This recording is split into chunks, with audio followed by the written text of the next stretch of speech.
As a man thinketh, written by James Allen. अध्याय 4, विचार और उद्देश्य। hindiaudiobook.com। जब तक कोई भी विचार उद्देश्य के साथ नहीं जोड़ा जाता, तब तक कोई भी प्रतिभा पूर्ण उपलब्धि नहीं बनती। बहुत से लोग अपने उच्चतम विचार जीवन के सागर में दिशाहीन गति से बहने देते हैं। जीवन में विचारों की दिशाहीनता बहुत बुरी होती है। अगर जो लोग विपत्ति और विनाश से दूर रहना चाहते हैं, तो उनको इस प्रकार बहने से स्वयं को रोकना होगा। जिनके जीवन में कोई मुख्य उद्देश्य नहीं होता, वे बहुत ही जल्दी तुच्छ चिंताओं, डर, परेशानियों और अपने प्रति दया रखने के भाव से ग्रस्त हो जाते हैं, और ये सभी कमजोरी के लक्षण होते हैं। ये ठीक वैसे ही असफलता, अप्रसन्नता और कमी की ओर ले जाते हैं, जैसे सोच समझकर आयोजित किए गए अपराध होते हैं, क्योंकि कमजोरी शक्ति विकसित करने के ब्रह्मांड में टिक नहीं सकती। हमें एक न्यायसंगत उद्देश्य के बारे में विचार करना चाहिए। वह उसे यथार्थ बनाने के लिए कार्यशील होना चाहिए। हमें अपने उद्देश्य को विचारों के केंद्र में रखना चाहिए। उद्देश्य बनाते समय हमारी प्रकृति कैसी है, उसके अनुसार वह आध्यात्मिक या फिर भौतिक लक्ष्य का रूप ले सकता है। परंतु वह जो भी हो, हमें उस उद्देश्य पर दृढ़ता से अपनी विचार शक्ति को केंद्रित करना चाहिए। हमें इस उद्देश्य को अपना उच्चतम कर्तव्य बनाकर उसकी प्रगति के लिए स्वयं को समर्पित कर देना चाहिए। वह अपने विचारों को क्षणिक रुचियों, चाहतों और कल्पनाओं के पीछे नहीं भागने देना चाहिए। यह आत्मसंयम का राजसी मार्ग है और विचार की सच्ची एकाग्रता है। यदि हम बार बार अपने उद्देश्य को पाने में असफल हो रहे हैं, तो यह तब तक होता रहता है जब तक हम अपनी कमजोरी से ऊपर नहीं उठ पाते हैं, और इससे हम चरित्र के सामर्थ्य को प्राप्त करते हैं। वह सच्ची सफलता का मापदंड होता है। वह यह भविष्य के सामर्थ्य और विजय की नई शुरुआत होती है।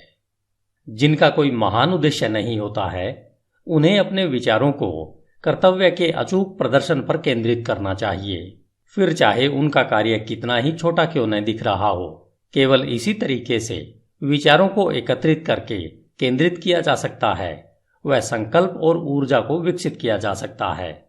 इसे सिद्ध करने के बाद ऐसा कोई भी लक्ष्य नहीं रह जाता है जिसे प्राप्त नहीं किया जा सकता हो। कमजोर आत्मा अपनी कमजोरी को जानते हुए और इस सत्य में विश्वास रखते हुए कि सामर्थ्य प्रयत्न और अभ्यास द्वारा विकसित की जा सकती है, वह तुरंत ही प्रयत्नशील हो जाती है और प्रयत्नों द्वारा सदा विकसित होती रहती है और अंत में दिव्य रूप में सशक्त हो जाती है। जैसे शारीरिक तौर पर कमजोर लोग सतर्क और धैर्यपूर्ण प्रशिक्षण द्वारा अपने आप को सशक्त बना सकते हैं, वैसे ही कमजोर विचार वाले लोग सही सोच का अभ्यास करके अपने आप को सशक्त बना सकते हैं।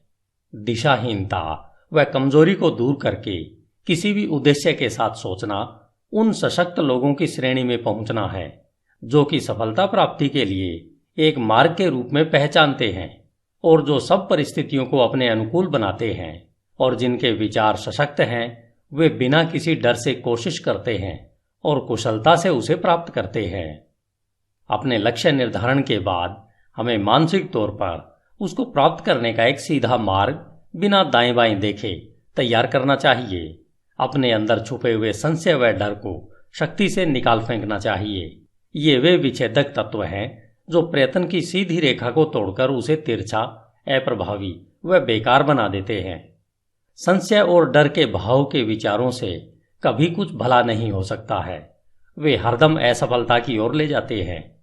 उद्देश्य, ऊर्जा, करने की शक्ति और सभी सशक्त विचार तब रुक जाते हैं जब मन में संशय और डर के विचार घुस जाते हैं। कुछ करने की इच्छा इस ज्ञान से उभरती है कि हम कुछ कर सकते हैं।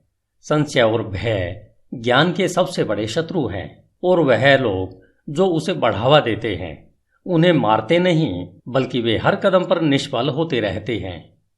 जिन्होंने संशय और भय पर विजय पा ली है, उन्होंने असफलता को जीत लिया है।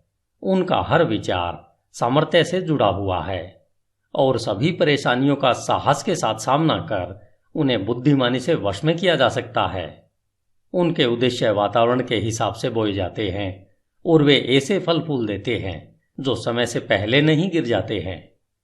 बिना किसी भय के उद्देश्य से जुड़ा हुआ विचार रचनात्मक शक्ति बन जाता है। वे जो यह जानते हैं वे तैयार हैं भटकते विचारों और उतरते चढ़ते संवेदनाओं की गठरी से ज्यादा कुछ उच्चतम और सशक्त बनने के लिए जो यह करते हैं, अपने विचारों को अपने उद्देश्य के साथ जोड़ते हैं, वे अपनी मानसिक शक्ति के जागरूक और बुद्धिमान शासक बन जाते हैं। धन्यवाद। HindiAudiobook.com। आपका दिन शुभ हो।